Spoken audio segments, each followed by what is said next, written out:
Assalamualaikum warahmatullahi wabarakatuh. Halo Sobat Misteri Sunyi Mencekam. Jumpa kembali bersama kami, channel yang setiap hari selalu menyuguhkan cerita-cerita misteri yang menarik. Dan untuk kesempatan kali ini kami sudah menyiapkan sebuah kisah nyata misteri yang berjudul Ibu yang dikubur itu bukan aku.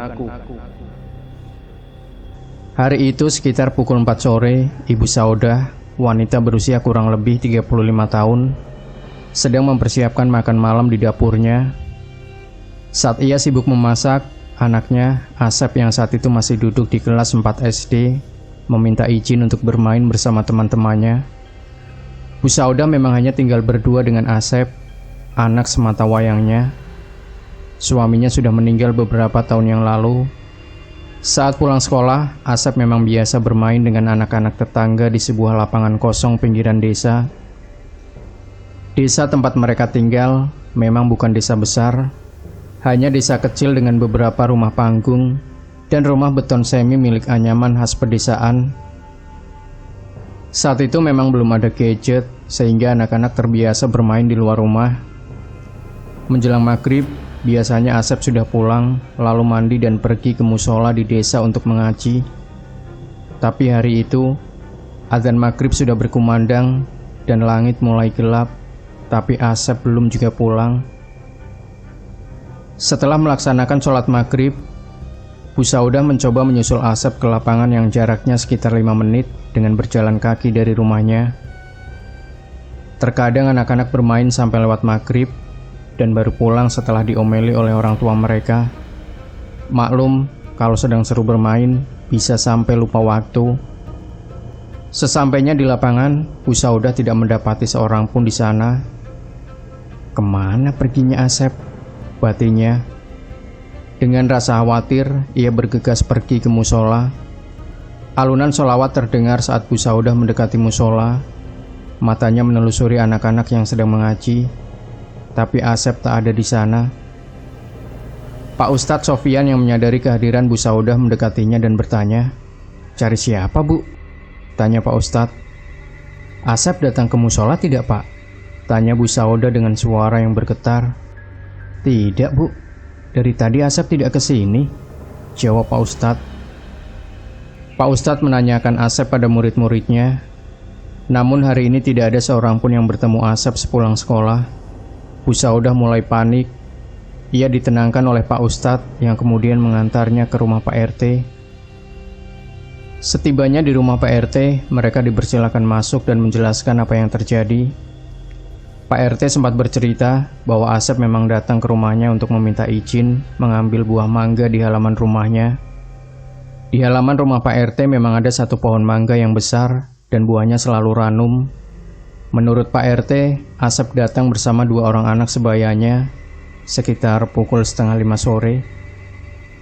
Tapi ia belum pernah melihat kedua anak yang datang bersama Asep itu.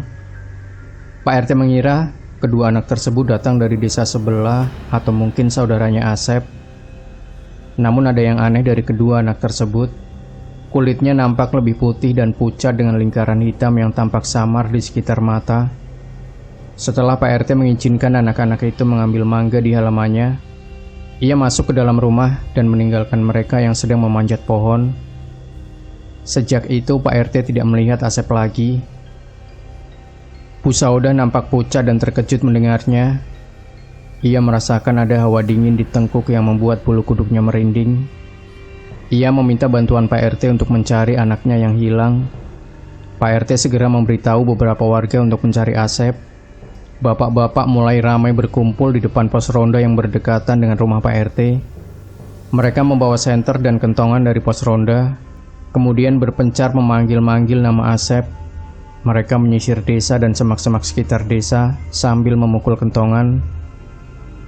Bu Saudah diperintahkan Pak RT menunggu di rumahnya, ditemani oleh Bu RT. Saat malam semakin larut, Bu Saudah bertambah kalut. Tangannya terasa dingin. Sesekali ia mengusap air matanya yang jatuh mengalir begitu saja. Ia tak henti-hentinya berdoa kepada Tuhan agar anaknya bisa kembali dengan selamat. Sekitar pukul 1 dini hari, Pak RT dan warga akhirnya memutuskan untuk pulang setelah tidak berhasil menemukan Asep. Pencarian akan dilanjutkan besok pagi. Bu Saudah pun pulang ke rumah dalam keadaan pasrah. Bu Saudah yang terus menangis sesenggukan ditenangkan oleh Bu RT. Tentu saja Bu Saudah tidak bisa tidur sama sekali. Di benaknya hanya terbayang wajah Asep. Saat pagi menjelang, beberapa orang kembali membantu Pak RT untuk mencari Asep. Tapi warga yang datang tidak sebanyak tadi malam karena yang lainnya harus berangkat kerja. Salah satu warga mengusulkan kepada Pak RT untuk mendatangi Mbah Anom yang merupakan orang pintar dari desa sebelah untuk membantu proses pencarian. Pak RT pun pergi dengan salah satu warga ke rumah Mbah Anom. Di depan rumah, Mbah Anom sedang duduk di kursi bambu yang berada di teras sambil minum kopi dengan cangkir loreng khas tempo dulu. Pak RT pun dipersilakan masuk dan mulai menceritakan tentang kejadian hilangnya Asep. Mbah Anom tampak memejamkan mata sambil sesekali mengerutkan kening. Ia berkata bahwa Asep berada di tempat yang gelap, sempit dan lembab.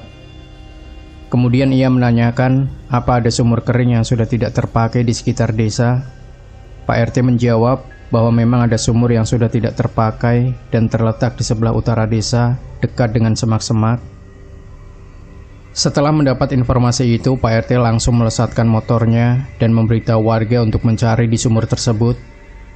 Saat tiba di lokasi, mereka sangat terkejut ketika menemukan Asep sedang meringkuk di dasar sumur tersebut. Warga pun turun untuk mengangkat tubuh Asep. Tubuhnya sudah pucat dan dingin, tidak ada aliran darah yang mengalir sama sekali. Ia sudah meninggal dunia.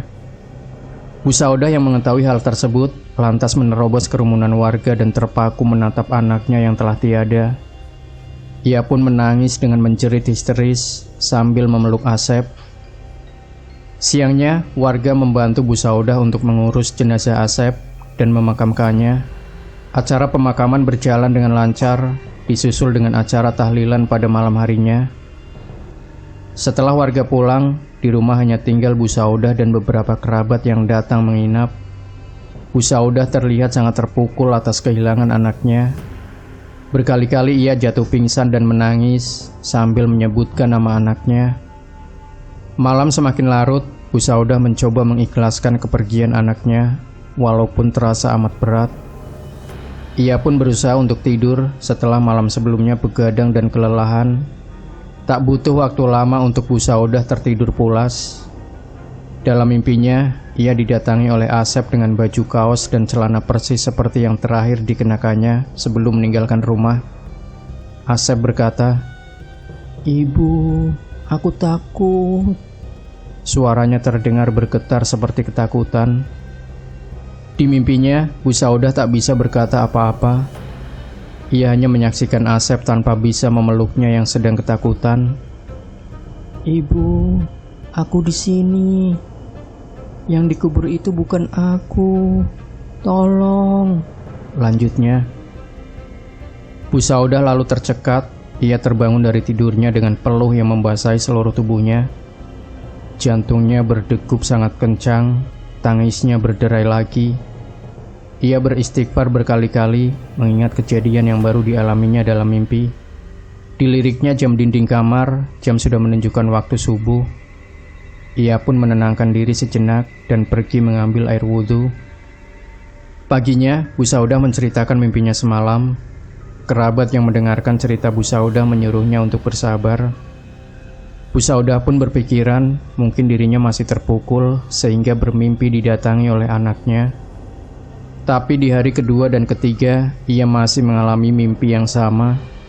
Anaknya berkali-kali mendatanginya dalam mimpi dengan ekspresi ketakutan dan berkata, "Bu, yang dikubur itu bukan aku." Merasa mimpinya itu merupakan firasat, Bu Saudah menyampaikan kepada Pak RT dan memintanya untuk menggali kembali makam anaknya. Alih-alih membantu, Pak RT lebih memilih untuk meyakinkan Bu Saudah kalau mimpi yang berulang itu dikarenakan Bu Saudah belum bisa mengikhlaskan kepergian anaknya. Hari keempat, kelima, dan keenam, berkali-kali Bu Saudah memimpikan hal yang sama dan terus mendesak Pak RT untuk membantunya. Berkali-kali Pak RT menolaknya dan meyakinkan bahwa itu hanya mimpi belaka. Pada hari ketujuh, Bu Saudah merasa tidak sanggup lagi melihat anaknya yang ketakutan di dalam mimpi. Mimpi yang sama selama 7 hari berturut-turut hampir membuatnya menjadi gila. Tanpa lelah, ia pun kembali meminta bantuan pada Pak RT. Pak RT akhirnya luluh dan menuruti keinginan Bu Saudah untuk membantu menggali makam anaknya. Sejujurnya, selain karena iba dan tidak tega melihat Bu Saudah yang semakin hari makin terpuruk dengan kesedihan, dalam batin Pak RT, ia pun penasaran dengan apa yang akan terjadi bila makam itu digali. Siang itu, Bu Saudah, 2 orang kerabatnya, Pak RT dan Bu RT, serta 2 orang penggali kubur datang ke makam Asep. Makamnya tampak masih baru dengan taburan bunga yang sudah mengering di atasnya. Setelah dipersilakan oleh Bu Saudah, 2 orang penggali kubur mulai menggali. Bu Saudah berusaha tegar menahan air matanya. Dalam hatinya ia tidak menyangka bahwa makam anaknya akan digali kembali. Beberapa menit menggali, kain kafan Asep mulai terlihat. Para penggali mulai memperlambat penggaliannya karena tidak ingin merusak kain kafan Asep. Selesai menggali, mereka merasa heran melihat bentuk kain kafan yang membungkus Asep. Kain kafan Asep tampak sangat lurus dan kaku. Para penggali tidak berkomentar apa-apa dan mulai mengeluarkan jenazah Asep, dibantu oleh Pak RT serta 2 orang kerabat Bu Saudah. Jenazah kemudian diletakkan di samping lubang kubur yang terbuka. Bu Saudah menahan sesenggukan tangisnya dengan kedua tangan yang menutupi mulut. Pak RT dan salah satu kerabat Bu Saudah mulai membersihkan bagian wajah Asep yang sudah tertutupi tanah. Mereka terheran-heran dan dengan cepat membuka tali pengikat dan kain kafan yang membalut jenazah Asep. Betapa terkejutnya semua orang yang berada di sana melihat apa yang ada di dalam kain kafan itu bukan jenazah Asep, melainkan batang pohon pisang yang dipotong setinggi tubuh Asep. Bu Saudah langsung lemas dan pingsan seketika. Kejadian ini dengan cepat tersebar ke seluruh penjuru desa, bahkan sampai ke desa-desa lain. Hingga saat ini, tidak ada yang tahu pasti di mana keberadaan Asep. Ada yang bilang Asep diculik makhluk gaib. Ada yang bilang juga Asep dijadikan tumbal pesugihan. Entahlah, yang pasti Asep sudah tidak pernah datang lagi ke dalam mimpi Bu Saudah. Demikian Sobat Misteri Sunyi Mencekam. Jangan lupa berikan komentar Anda, like, share video ini, subscribe channel Sunyi Mencekam, dan kembali nantikan cerita-cerita misteri terbaru dari kami.